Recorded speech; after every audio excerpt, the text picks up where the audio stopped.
Delta. More. I should be a Delta, and I'll have more red.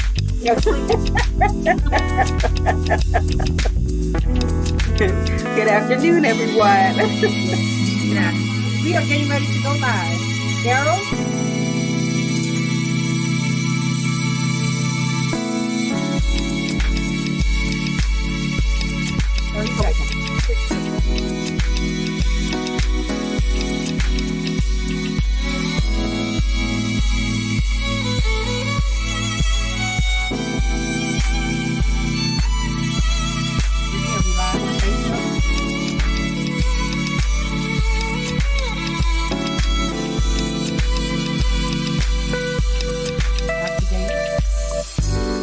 Recording in progress. Get ready, and get ready. And thank you all for joining us for Let's Talk Business with Sherryl J. Cusseaux. Today is the second hour of the month where we get all up in your medical business. I am your co-host, Dr. Shanae Davis, with Your Best You Personalized Primary and Diabetes Specialty Care. It's Minority Awareness Month, and today's hot topic is Black Wellness Matters. But before we get started, we have a special recurring super contributor, Ms. Kiani Cressman. She is the Executive Director of Community Health with the American Heart Association. So she has some special news for us today. Kiani, take it away. Good morning, everyone, and thank you so much, Dr. Davis. It's so nice to see beautiful Dr. Hill, Dr. George Freeman, and Mrs. Cusseaux. Thank you all so much for your wonderful partnership. I just want to first and foremost thank the Sherryl and Alan Cusseaux Heart Legacy Ambassadors. I want to make sure I get it right. The amazing team that came alongside the American Heart Association to partner with us for the Woman of Impact campaign. Mrs. Cusseaux was the first African-American woman nominated to be Woman of Impact for Tampa Bay. We are so excited about that. And she is now also the winner for Tampa Bay for the Woman of Impact. So I just want to set the stage just really briefly to let you know how impactful that is. We are so grateful for all the women who were in the lineup of the campaign. They're all amazing women of influence and impact that we were so honored and grateful to have. Last year for Women of Impact, we raised about $10,000 that supported the mission of the Heart Association. But this year with Sherryl and alongside the other Women of Impact, we raised nearly $100,000. So our national headquarters has reached out, so I'll be doing a write-up on it for them. Our regional leadership, our local leadership, this has certainly gotten the attention of the leadership at Heart, but at the Heart Association. But what's most important is the education that has gone into our community to bring awareness in Black and Brown communities of the importance of addressing chronic conditions, what they are, what the triggers are. And we're so grateful to have had Dr. Davis, Sherryl's voice of influence as well, and all the others. So once again, we just want to congratulate you on this honor. Sherryl was also the top fundraising Woman of Impact, raising over $60,000.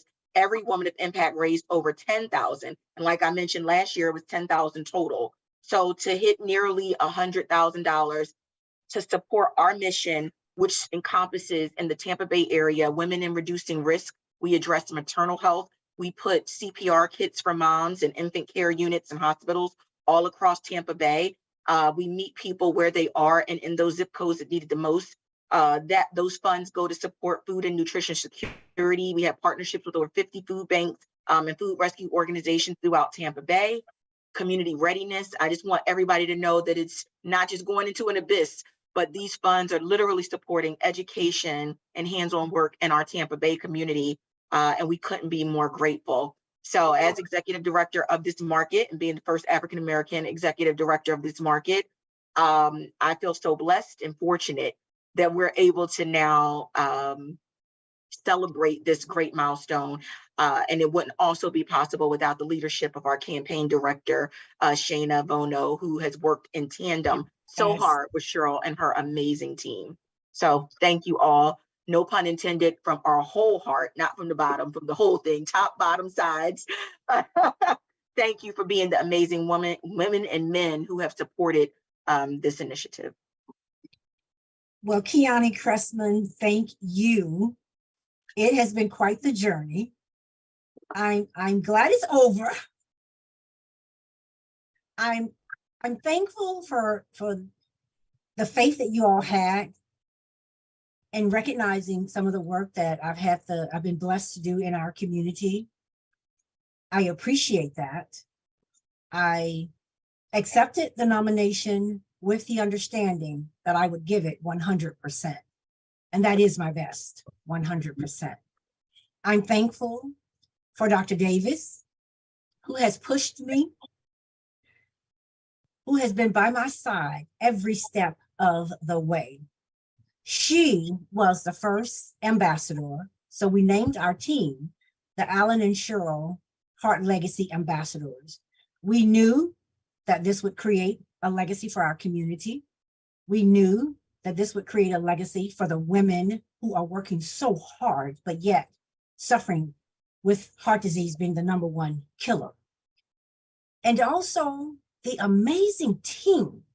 And there were a lot of them, and we will talk about them at the celebration party, but I thank them. I could not have done this without the love and support of my husband, Reverend Alan Lane Cusseaux Sr., who is a cardiovascular, or as you all say, heart survivor. He's met so many challenges, so many challenges. It's by the grace of God that he's here today. And as Dr. Davis would say, this inspired him, it motivated him. He stayed engaged with where we were as a team.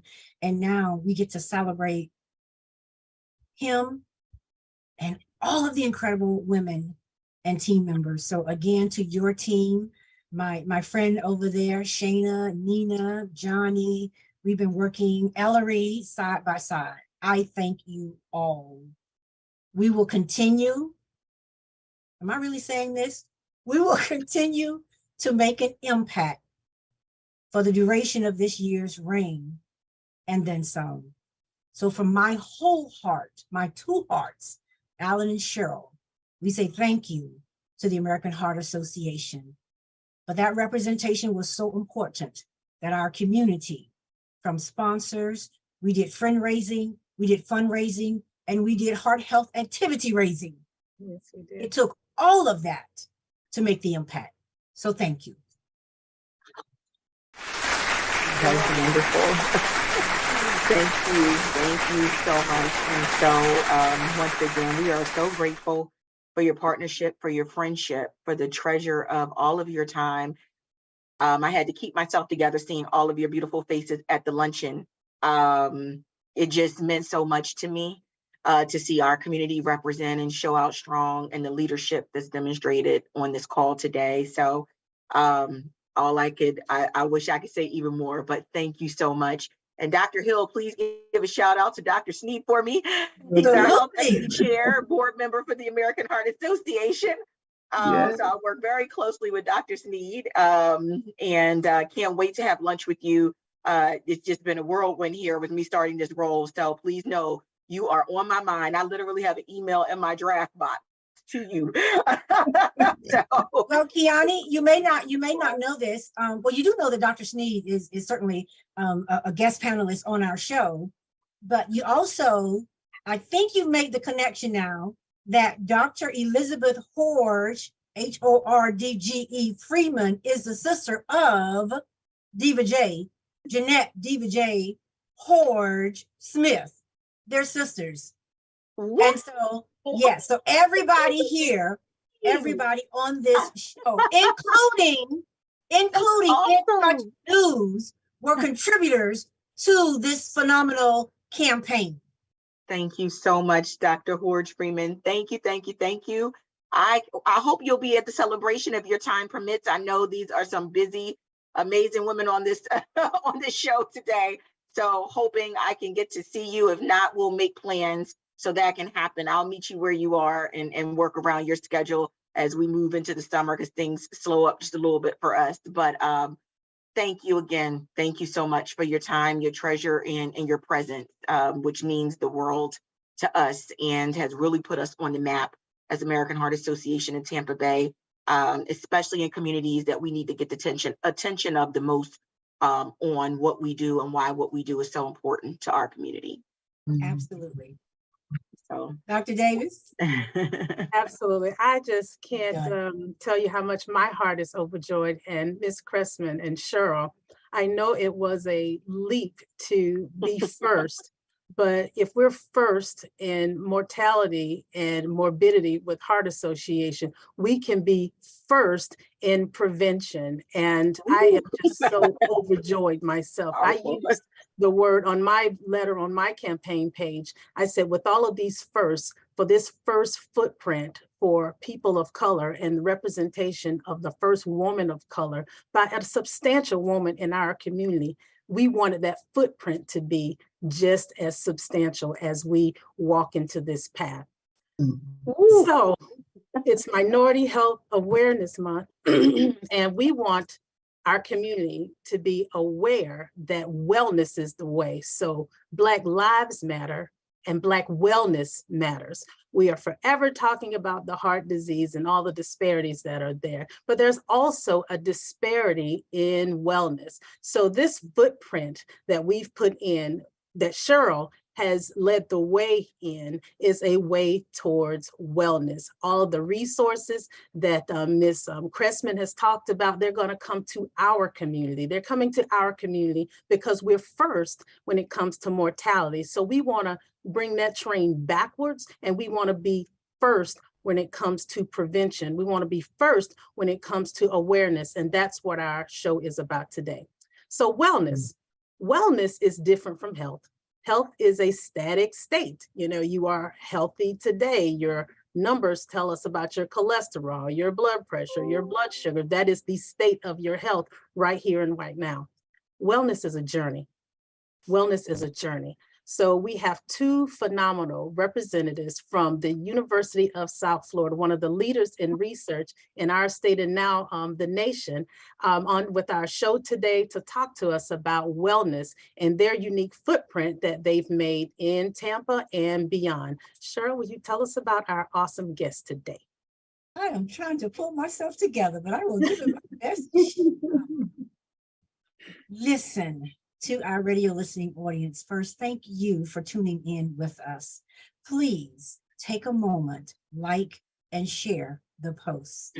You are going to hear, and you've heard, but you are going to hear some phenomenal information that will help each of us as we continue to go down this path of Black wellness and understanding why it does matter to us.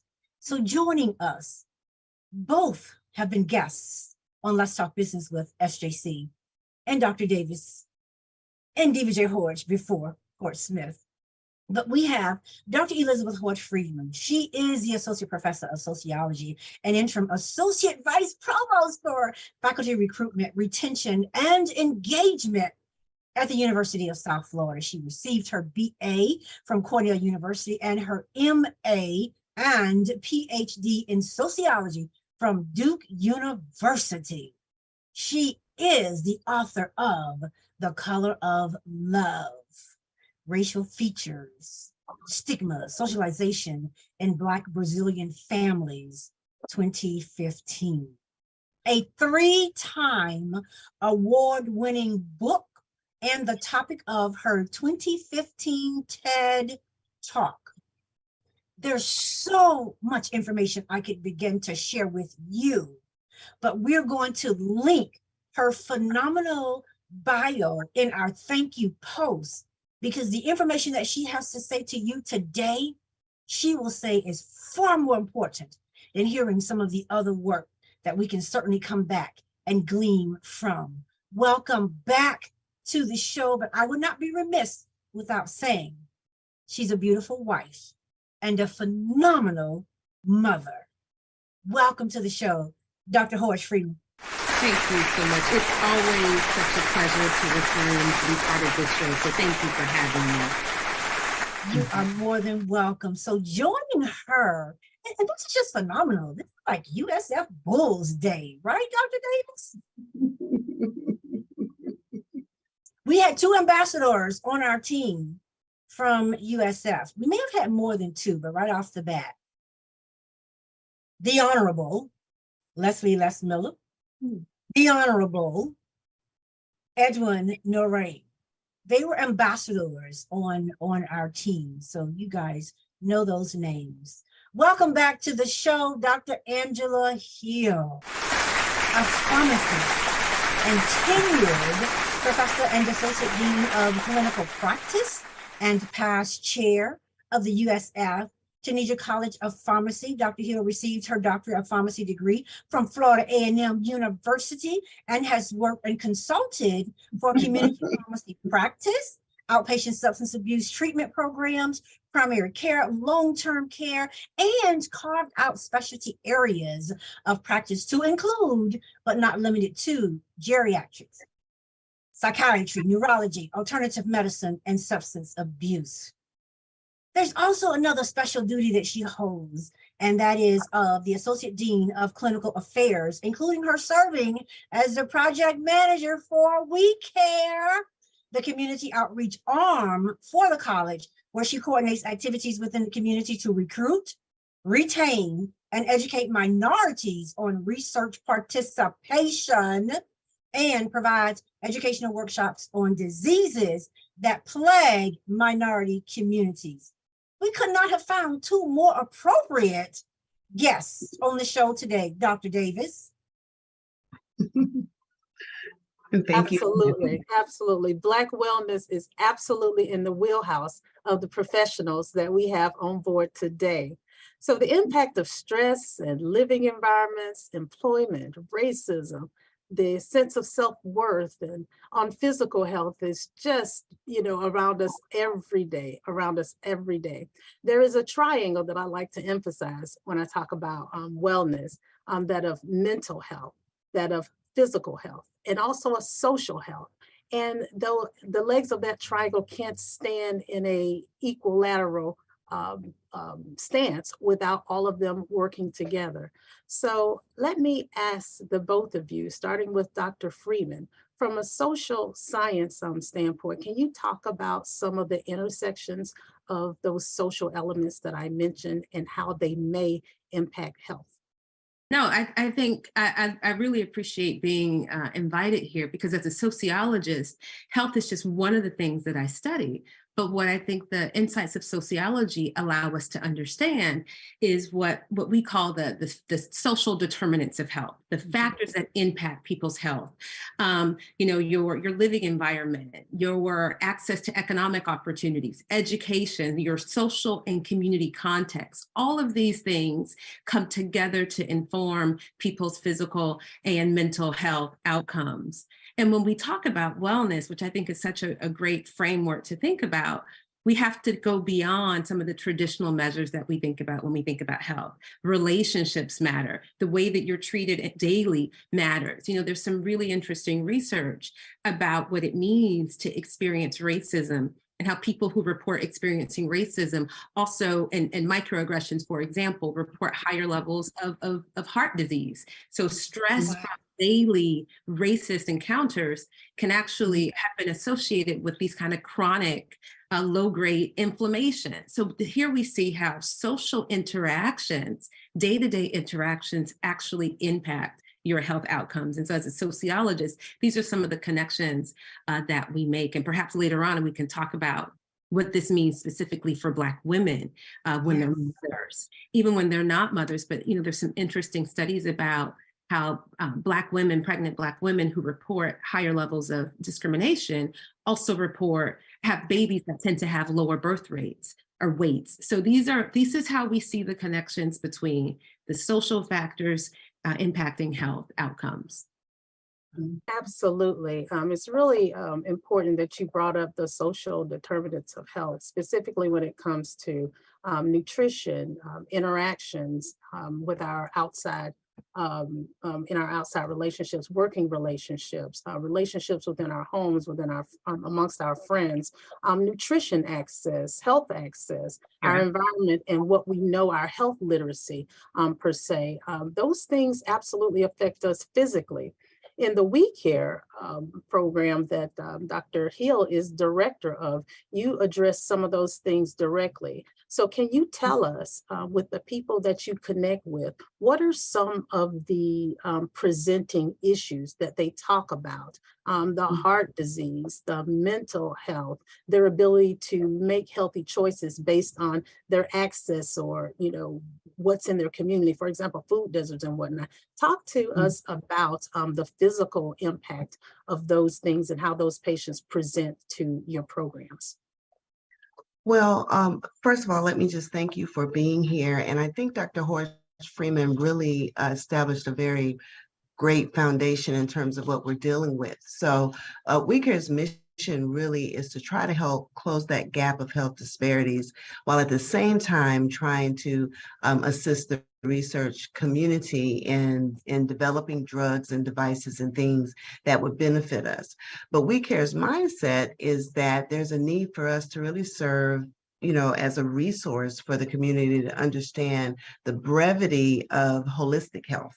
And so oftentimes when we talk to them really about the statistics you see out there, unfortunately, African Americans particularly, we are prone to everything. You know, we have it twice as bad, twice as hard. And a lot of it is because of lifestyle practices. And I think one of the things that they don't say, I guess I want to talk about there, is that they don't say that they're trying to self-treat sometimes by resulting in when there's food desert, then they eat what is accessible to them. And so things like fast food restaurants then become a little bit more convenient than driving over to Whole Foods or Sprouts and places like that. But then there's this issue of affordability, you know, for things that are perceived to be healthy. Some of the other things that we hear, you know, as it relates to our health is, well, my mom and dad had diabetes, so I'm just going to accept that I'm genetically predisposed to have things like diabetes. But again, it just kind of, to me, emphasizes the need for us to educate people that no, we really can change that whole trajectory of having this generational dis-ease and dis-health. It's all in the mindset. So, you know, a lot of times and everything isn't necessarily woe is me. It's just that when you know better, you do better. And so a lot of times understanding also the importance of faith, and how if it comes from the pulpit, we tend to embrace it a little bit more because that has been a place of solitude for us. And so one of the things we've tried to do as we worked with the faith-based community is appreciate the need for even education at that level. Collaboration also at that level, so that again, we can have really a very comprehensive approach to improving health outcomes, because unfortunately the downside of all of this is the mental sequelae, and mental health then becomes the end result of us not taking care of ourselves holistically, but particularly physically. So you know, if I can add something, I love what Dr. Hill said, because part of this is also breaking down some of the myths that we have about health. And let me just say, one of the myths is that Black don't crack. Now, let me say this. I know this is going to step on some toes here. What we know is that Black women actually experience something that's called weathering.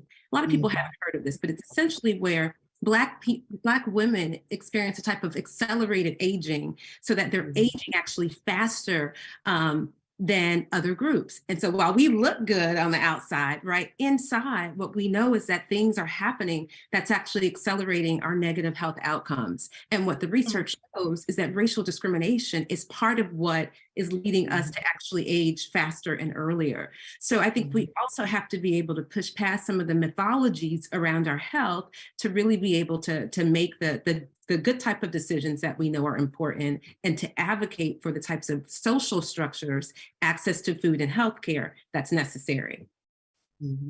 I really wanted to, and you led beautifully right into that, Dr. Horst Freeman, you know, something that Dr. Hill said, the pulpit, the family, and culture. culture.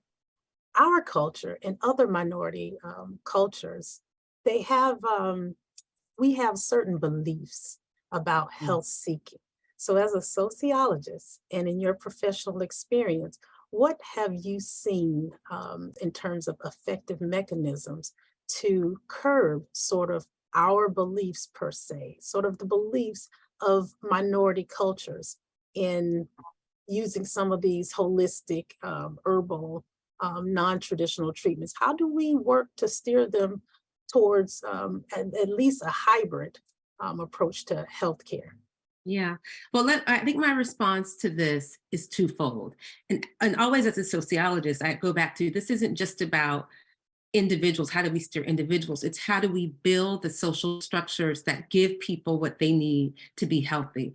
But to answer your question, let me just talk about one aspect of health, and that's mental health.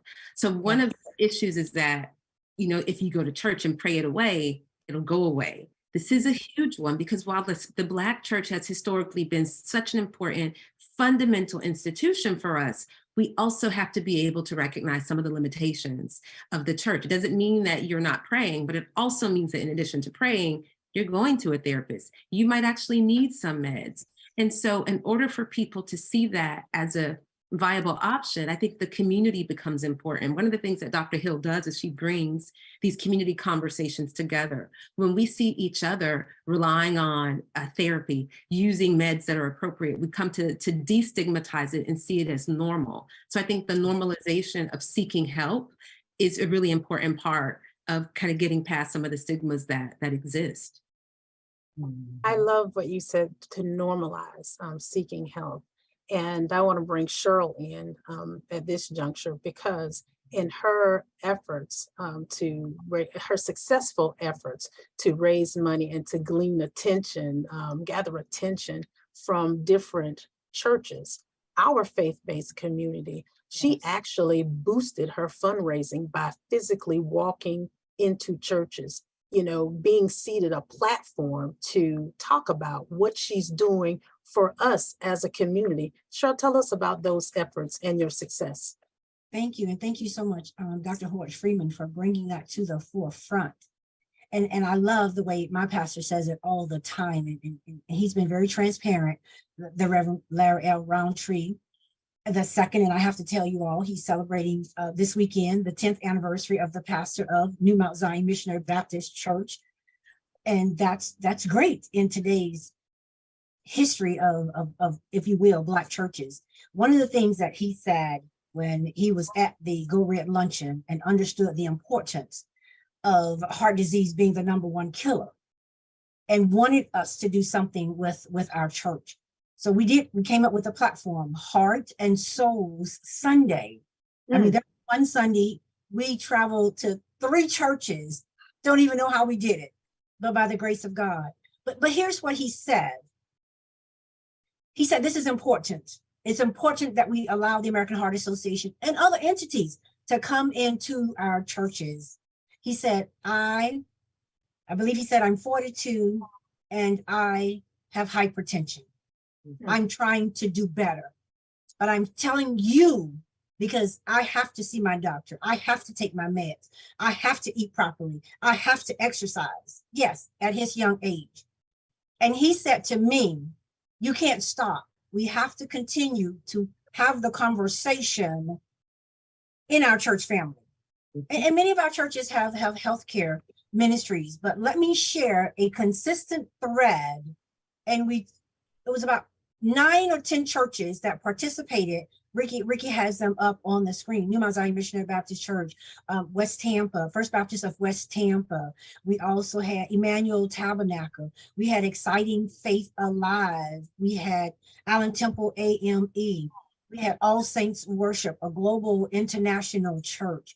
We had 34th Street. Let me tell you, all of the pastors were in agreement and opened the doors of the church arms so that we could come in and talk about health disparities and talk about what the American Heart Association was doing in our community. Dr. Davis, from the very beginning of this campaign, said to Ms. Cressman, we're going to hold you all responsible.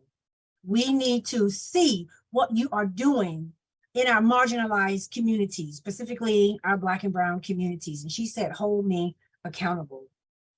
And we're hearing, I'm at one church. Well, actually, this happened at almost all of them, but this one in particular, the pastor made the announcement, led with a donation, and the members followed. They were coming up to me, Dr. Howard Freeman and Dr. Hill, really just wanting to share their stories, giving a donation, but wanted to share their stories. One where she was on life support, the machine malfunctioned, but she was at a particular church to tell her testimony. Faith-based organizations is so very important. But Dr. Howard Freeman, if you would hear them share their stories, it all stemmed from, yes, my mom had it, my grandmother had it, but I didn't think it was going to happen to me. Or I didn't feel like something was wrong with me until one lady said on January the 24th, she was in the hospital, her brain was hemorrhaging so bad, they could not operate on her immediately. And so I'm gonna stop on that note, but we will come back and finish that conversation up. So please stand by for a commercial break. DJ CEO, back in 2.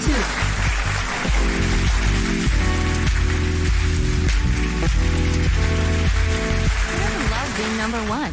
When your team's dominating the standings, or your favorite band rocks the charts at number 1, it feels good, right? Kind of like how it feels when you have auto insurance with State Farm. Because making you feel like number 1 is an honor your local State Farm agent takes seriously. Through the good times and not so good, your State Farm agent's proud to be here to help life go right. Call Herman White at 961-6661. That's 961-6661.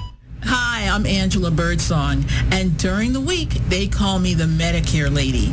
I help people successfully transition onto Medicare, sometimes Medicaid. I also help people with life insurance, long-term care insurance, and annuities. Please do not try to navigate Medicare without me. It's complicated. 813-476-4837. By now, we're all aware of the dangers of COVID-19. Like others with existing health issues, cancer patients are at a high risk due to their compromised condition. If you are newly diagnosed with cancer, your care likely can't wait. Moffitt Cancer Center is the best place for your cancer concerns and to provide guidance to help you plan your next steps. We're here for you. Call 1-888-456-2839 or go to moffitt.org/here-for-you. Hey, Tampa Bay, let's turn up. Are you ready to party with a purpose? Join us for the all-white affair. Hey there, this is Anjali, Queen Bee from 95.7 The Beat. And TV host Marlo. Join us at American Social on Sunday, April 23rd at 5 p.m. Tickets available now on Eventbrite by searching White Party by the Water. They're going fast, so don't wait. Proceeds benefit the best program. Tell your friends, get your sexiest white outfit on, and we'll see you there.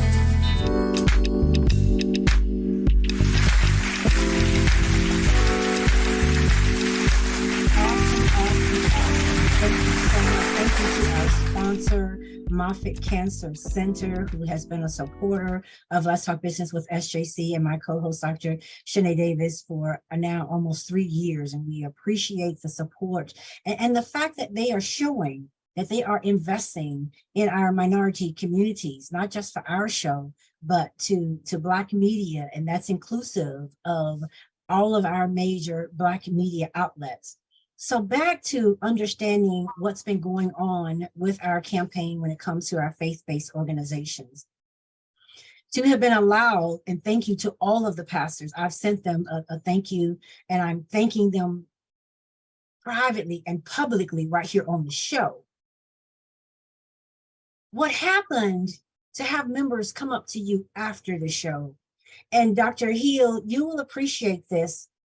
I mentioned that we were doing fundraising, we were doing fringe raising. We also had an army of people that had to sign up with the American Heart Association and agree that they would support 9 weeks of activities, heart health activities. Some involved rigorous exercise. others. I mean, we were just blessed. They kicked it off with DeMar Hamlin and the number 3, the young football player that actually had a heart attack on the field. He kicked off CPR. They also brought in gold medal Olympian Gabby Douglas to talk to us about mental health. And so they are reaching us where we are. But these individuals are letting us know, and I know you have programs where we need to get the community engaged, and you will talk a lot about that. But for 9 weeks, you heard Kiana Cressman say, yes, we won the fundraising component, and that number is still growing. I mean, really, those were the funds turned in by that date. We will exceed that number and probably another 10 grand, because I picked up a check on yesterday, and I'm thankful for all of the donors. But let me say this, the fact that we have to be engaged. One of the members stopped and said, our church is never given to the American Heart Association. Now we will make that a part of our mission, because we see you, we see Kiana, we see others. Now we know that they now know we have a seat at the table. That becomes very important. And Dr. Davis, I know you're going to segue right in with Dr. Hill and where she needs the community engagement.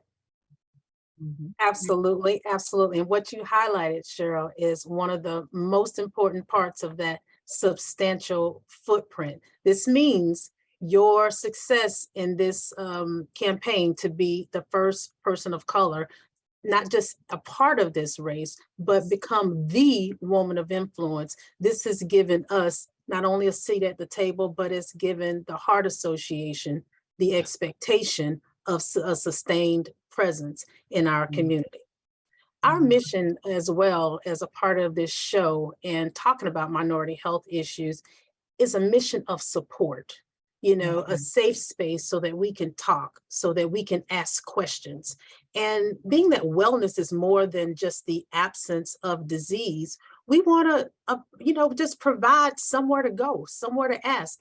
We have just an hour to talk here, but We Care is one of those spaces also. Yes. Not just, hey, we're checking your blood pressure today, or hey, we're going to give you a shot today, but hey, we want you to know these things, and we want you to ask these things so that we can develop programs around the things that you want to know. Tell us about those resources that you have, about the conversations that you initiate. Dr. Hill.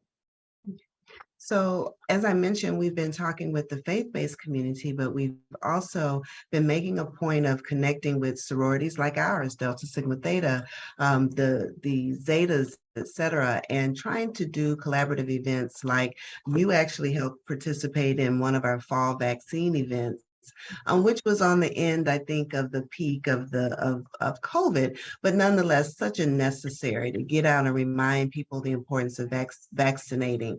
But just locking hands with NAACP, Urban League, and all of these organizations that are for us and by us, but always reminding them that we have to be our better selves as well as much as we possibly can. So one of the things I'm really proud of is we've started a wellness initiative as a spinoff from what we were seeing during the COVID pandemic. And we did a great job educating people and getting the information out about the need for the vaccine. But what message we really wanted to get out was that when the next pandemic comes along, we don't want to be the ones that are affected the most. And so we're started a wellness initiative. And this wellness initiative has all of the 4 key areas that Dr. Horch Freeman and Ms. Cusseaux have been talking about as well. And that's the importance of physical, mental, spiritual health, as well as financial health. And what can we do to improve our literacy in all of those areas? And so in our wellness initiative, people can sign up and get a free membership to get communications from us about the need for screenings, certainly the statistics in some of these areas. As we think about all the health awareness campaigns that are always ongoing, it's like people don't realize how much we're affected by this. Yes. And so what we're trying to do is empower the community with education. And so all of our community connections, we're encouraging them to encourage their constituents to certainly pay attention to all of the opportunities. And our goal, again, is to minimize cancer disparities, minimize ER and hospitalization. And I'm a pharmacist, but I want to minimize polypharmacy. I think we are addicted to having to take medications. And I'm sure Sarah Davis also sees this as well, where people are coming expecting a prescription for everything and not realizing that prevention is key, that if we exercise, if we're eating correctly, if we're getting proper sleep, if we're doing the things that really are going to make a difference for us, then we don't have to have all of this dis-ease. So I want to offer everyone in the radio audience today a free membership. You can just simply join and be a part of our initiatives. And we have some great activities that are going to be coming up. And so as time permits, I'd love to share those with you as to how we're connecting and talking with the community and getting out there and not just doing it in the context of a webinar, but having some exciting things that some of our partners are doing and activities that they're doing so the community can understand that it's okay. And we do need to destigmatize things like mental health, as well as just talk about it, have these conversations, courageous conversations, which is a common term we use at USF. Awesome. Courageous conversations. I absolutely love it. We absolutely will come back for more specifics, on some of the programs of We Care. Dr. Horge Freeman, we had talked about or mentioned social determinants of health earlier. As our community becomes more knowledgeable about how our environment affects our health, tell us about these programs that we have, or these awareness campaigns that we have to make our community actually be more self-advocating. What can we do as a community to help to create things to reduce, some of the pollution in our personal environments, to change our thoughts about, which is, the education component of social determinants of health? What can we do as a community to improve where those determinants lie in our risk? Well, I really love that question because it moves from seeing ourselves as victims of the system to being protagonists in terms of shaping the structures around us. And one of the things that I love to advocate for is the importance of our political activism. So again, it seems kind of counterintuitive. We're talking about health, but I'm bringing in politics. Politics matter because the policies and practices that are developed, the way that our healthcare system functions to either exclude or include individuals, has a direct impact on access. So my recommendation is that folks certainly exercise their rights to vote. Some of the organizations that were mentioned earlier, like the NAACP, the Urban League, churches have done a fantastic job of raising awareness, not just about health, but actually addressing the social issues that undergird some of the health issues that we see. So when I talk about voting, I'm also talking about participating in city council meetings or school board meetings to make sure that the education system is where it needs to be, right? Even transportation. This seems like it's so distant from this idea that we have about health. But if people can't get to grocery stores, if they can't get to jobs that pay well, then guess what? That actually has an impact on health. So my advice would be to get engaged in organizations, many of which already exist, many of which have the infrastructure, but sometimes don't have the volunteers necessary to continue to implement their roles. And then in some cases, it means starting your own organization, being a little bit entrepreneurial in a social perspective to address the things that you see in your community that need to be addressed. So I think that there are lots of spaces of advocacy and activism that folks in our community can engage in. I think that is such a great point, particularly, when it comes to entrepreneurship and creating a pathway when we don't exactly know where to go. 5508 is an avenue of a small business, a park, a structure, a starting base that has a lot of giants in it. Sherryl is one of those giants. Accent Boutique, where Angie what's her last name? Starts with a And D. she just moved. She's on Florida Yes, Avenue. she just moved. She grew from that Right, that structure absolutely. just We here. have the Tell us- MLK Parade Foundation. We have real estate. We have attorneys. We have CPAs. You name it. We have it all at 5508 Co-working and Collaborative Exchange. Absolutely. Angie grew out of that exchange, and what she did was she actually furthered her connection with a small African Yes. community selling, their handmade goods, taking, her proceeds back over there for school building, for community enhancement. And that's really a model that we, here can mimic and Yes. improve our community. When we're connected to our own, we actually bring resources and actually broker a pathway for us to self-advocate ourselves. So kudos to 5508 for providing that pathway, and also making the effort not look or feel so big that we as a community can't be a part of it. Well, if I could, You Go know, ahead, and you know please. what, Dr. Davis? This show, Let's Talk Business with Sherryl Cusseaux and Dr. Sinead Davis, hosted by In Touch News Radio. They are also on the 5508 Calaveras campus. We have it all. Yes, we do. Daryl, what say Yes, you, we do. Daryl? Daryl was working the desk. The other thing I was going to say as we think about resources is to remember that three of us are associated with one of the largest universities in the country, right here in our backyard, with an amazing medical school, with an amazing USF kind of group of a lot of different departments or colleges, including public health, pharmacy.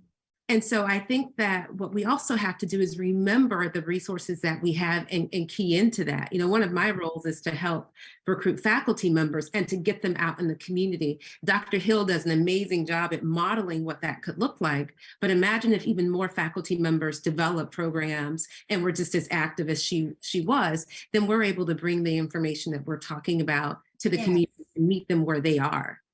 And like you said, representation matters. That's what you're doing there on USF campus. And USF is also making professionals. How can we, and I believe that we're going to talk in terms of internships, what can we do to improve the representation of African Americans, of Black and Brown people from USF, from Hillsborough Community College, from our high schools, from within our community? What can we do to improve representation? Both Dr. Hill, Dr. Horge Freeman, speak to those things. Well, if you don't mind me starting off, Dr. Hill, I think it starts much earlier than we've actually historically started at USF. So typically when we think about recruiting students, we're thinking about high school. That's not early enough. Because what the data tells us is at a really early age, at third grade, we can start seeing how differences in reading and math will start to shape these students' outcomes. And so if we were to really be responsive to that data, then we would start earlier with some of the interventions and the opportunities that we provide to young people. And so what we've been doing at USF is actually we're hoping to launch a program where we're starting to expand to middle school for the first time, getting younger and younger so that we can introduce folks to college, to what it takes to become a physician or a pharmacist or any other kind of professional so that they understand what that process is like. And it's only by building that pipeline ourselves that we're going to actually see that representation that we're talking about. And actually, if I could spin off of what you said, what we're doing on the health end of campus, we've already started doing that. This year, actually, this summer, the week following Juneteenth, we will be hosting our second, what we call Peacock, or Pharmacy Career Orientation Camp, where students in middle school and high school will actually have the opportunity to learn and have a deep dive about pharmacy as a career. We've also been, for the last, at least since the existence of the College of Pharmacy, we've been working with the other USF Health programs and doing a Canvas But like you said, targeting Trio and Upward Bound, predominantly looking at high schoolers, but we have started backing it up into middle schoolers because just like you said, I think exposure is key. And a lot of times our community and within our culture, when we know better, we do better. And so one of the things that we have done, and part of the reason we're partnering with the Divine Nine especially, is to make sure that their youth programs are aware of these as opportunities, so that we can get to the students before, unfortunately, the world gets a hold to them and distracts them. And so some of that has started, and we've been working also with other individuals across campus. But to your point, I do think there's some opportunities for us to further make sure that we are helping with recruitment. I'm an HBCU product, but I also know I wear green and gold as an employee here. And so I just think interjecting myself and making sure that people know when we're doing admissions and orientations and things for college, that certainly we get involved so that they can see that there are individuals there that look like us, but also using our churches and creating a link and exposing them. And so again, not to toot necessarily my own horn, but working with the children's ministry, working with the health and wellness ministry, so they can see me in operation, but I'm telling them about the career camp. I'm telling them about other opportunities that USF is offering for us to encourage them to just get a chance to see things beyond what they might be seeing in their neighborhoods. Yeah. One of the things I should mention, because we're talking about this, and this Dr. Hill's point reminded me of this year and this past fall, for the first time, I organized USF's participation in the Great American Teach-In. So this is every year, elementary schools, middle schools, high schools open their doors to volunteers. USF had never coordinated an institutional effort to get us into the schools to expose students to our careers. So we did this for the first time, and it was a huge success because many of the teachers were USF graduates. The students were excited. We brought swag, so we left them with T-shirts and notebooks. But that's the type of community engagement and outreach that needs to be part of everybody's initiatives if we're really serious about tapping in at an early age. So we had kindergartners and first graders. It was really a phenomenal experience, but that's the type of engagement that I'd like to see us do more of to really make an impact. I know, and this year I actually went to 3 schools in the same day. It was exhausting, but there was so much positive feedback. Even if the students thought, some of them thought I was a nurse, they got confused between the lab jacket and all those kind of things. But nonetheless, it was just really rewarding, and you can see them light up again to see someone that they may not normally see or realize is involved in some of these kinds of professions. So yes, we have actually been doing that quite a bit in terms of the Great American Teach-In, and I think it really makes a difference. So I'm so glad Dr. Horch Freeman has been taking the lead, certainly in helping us with so many of our community outreach events, because she is an excellent role model, and it's definitely always fun to work with her on these kind of initiatives. You know what, Dr. Hill and Dr. Davis, she will not do this. And I'm so glad you all brought up the Great American Teach-In, because Liz, Dr. Horch Freeman, you may not know this, but my first Great American Teach-In was at your sister's school. I came to her classroom. Yes. Wow. Small world, right? Small world. But talking about the way you guys are tapping into the youth, for instance, and Dr. Davis, you can speak to this. Who was that young, energetic, phenomenal youth speaker that we had at the Dr. M.L. King breakfast, October's breakfast, phenomenal. And listen, don't forget about Dr. Dexter Frederick and his program, the best program, getting those young minds ready for medical school. Dr. Davis, back to you. Absolutely. I actually, part of our during our commercial break was the fundraiser for the VEST program, that big white party at by the water. So shout out to Dr. Dexter Frederick. Yes. He has been a colleague and close friend of mine for a number of years. I have one more wellness question before we ask you, fabulous sorors, doctors and representatives of USF for closing remarks.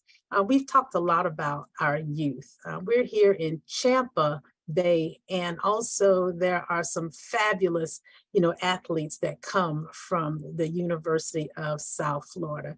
Athletics is a big part of our community, so we think of athletes as just athletes, but when we get youth involved in athletics early on, there's some physical activity, there's some camaraderie. So I want to talk about the intersection between all of those grand things that we see in athletes and versus inspiring to be a football player. What does that do for our health? How can that assist in wellness, mentally and physically? This is such a great question. Who I wish was here to answer this was a woman by the name of Celeste Roberts, who has Yes, absolutely. Celeste has kind of perfected this model where she brings together athleticism, physical activity with academics, with leadership, with the skills that you need to be successful in the work and in the real life, in the real world. So I think in terms of athletics, there's a number of skills that you learn. And in addition to being mindful of your physical health, it also helps you to stay focused, to stay driven, to work as a team. We've been talking about community here. So the leadership skills that you develop as an athlete really can be transferred to other things, but everything in moderation, because what we also know is that these athletes are under tremendous stress.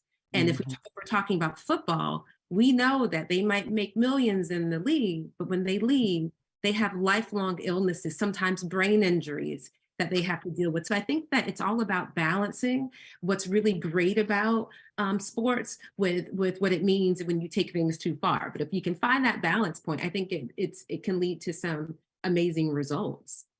Exactly.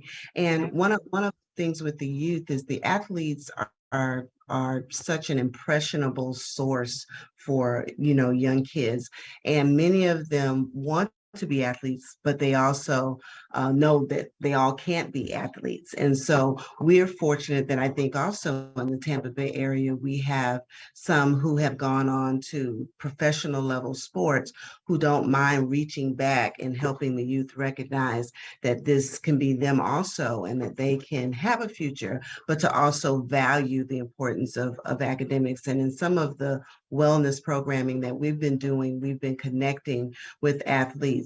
Coach Swoll is an example, and hopefully we'll be able to share some information where in our wellness initiative every month, we've been joining his efforts. He's a former athlete from Florida State University who his home is in this area. He went to, I think it's Strawberry High, somewhere Strawberry Crest, but nonetheless, he actually has come back and started his own athletic training business. And in that, he does community-based activities where anybody can come. And so in January, we did flag football. In February, we did basketball. In this month in April, we'll actually be doing a softball game where he just makes a flyer and we'll share it with everyone, and you all can come out and get a chance to network and interact with other athletes, some of which again go to a higher level with it. But he plans to do this all year, and so he is one of our community ambassadors that we're working with just to promote the importance of physical education, but to also show how it can be fun, and how certainly you get a chance to network and broaden your exposure to people you may not, you just may not cross paths with every day. So I do think that athletics is as important in terms of also getting that discipline of taking care of yourself. Because most times if you're playing an organized sport, you're conscious of things like drinking water and certainly getting your rest and working out on a consistent basis. And so I think our athletes offer that to us in that regard. So anyway, hope you'll join us on April 22nd. Absolutely. Sure. Well, no, we've got to hear final thoughts from Dr. Horace Freeman, and then we will wrap up. Dr. Freeman? Wow, no pressure. I get the final word. Words. I think the final word is this. In these conversations, what we're ultimately interested in is moving from surviving to thriving. And so when we talk about wellness, that's essentially what this represents, is that we no longer just want to live, we want to live fulfilling lives where we live holistically, where we have the foods that we want, we get to live and interact in the ways that we want. And I think that takes time to build. But I think working together as a community, which has been the theme that we've talked about throughout this conversation, will be what allows us to move from surviving to thriving. So thank you for having me and giving me the opportunity to speak. You are more than welcome. We could not have asked for a perfect ending to our show on mental health wellness, but more importantly, Black Wellness Matters. To my co-host, my dear friend who has pushed me beyond measure with that American Heart Association campaign. Thank you to all of you for your support, to our donors, our sponsors, and the friend raisers, the activity heart raisers, phenomenal. To you, Dr. Angela Hill, we know that it is important that you have a platform like this where we can engage the community, but more importantly, to those who are listening, please like and share the post. And please, it's free. Sign up, make a difference. Give of your time to this phenomenal opportunity for us to do what we need to do to help move along our community and our society. To you, Dr. Horace Freeman, thank you so much. Listen, DJ CEO, we can't add or take away from community, UNITY. How are you going to get there? Striving, move on to thriving. Thank you all to our sponsor, Moffitt Cancer Center. To all who joined in today and listened, please like and share this post. Catch us next week for the third hour of the show, where my host will be none other than Jeanette Diva J. Forge Smith. This show is a wrap. Thank